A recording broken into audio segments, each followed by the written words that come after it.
Même si le phénomène des sans-abri est plus ou moins visible à Saguenay, les organisateurs de la nuit des sans-abri ont tenté de conscientiser la population hier à cette situation. Plus d'une centaine de personnes se sont présentées à la 9e édition de l'événement qui se déroulait à la zone portuaire de Chicoutimi.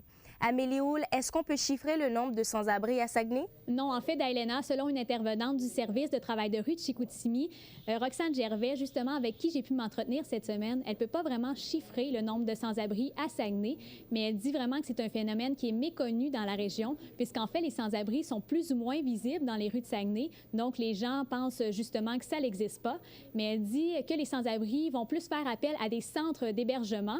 Donc, c'est pour cette raison-là qu'avec la nuit des sans-abri, justement, il faut amener la population à prendre conscience de cette réalité. Est-ce qu'on connaît les facteurs qui expliquent que les centres d'hébergement sont aussi populaires?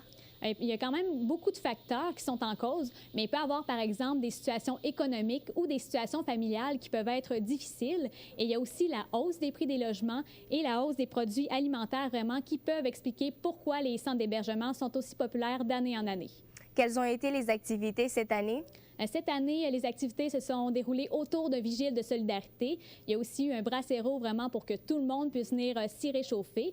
Il y a eu de la nourriture qui a été distribuée pour tout le monde, incluant les sans-abri. Et il y a aussi eu la prestation d'un groupe local, Distance Critique. Puis finalement, il y a plusieurs équipes qui ont participé à un rallye pour essayer de comprendre en fait la réalité des sans-abri.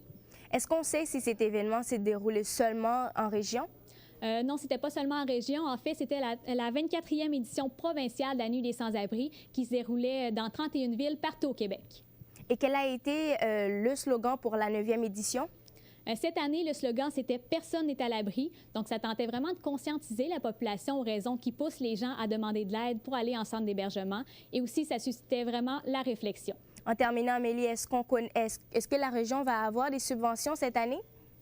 Bien sûr, les organismes qui viennent en aide aux personnes sans abri espèrent que leur seule subvention fédérale qui leur est accordée va être renouvelée cette année par le gouvernement. Merci, Amélie. Je vous en prie. C'est ce qui complète notre téléjournal, mesdames et messieurs.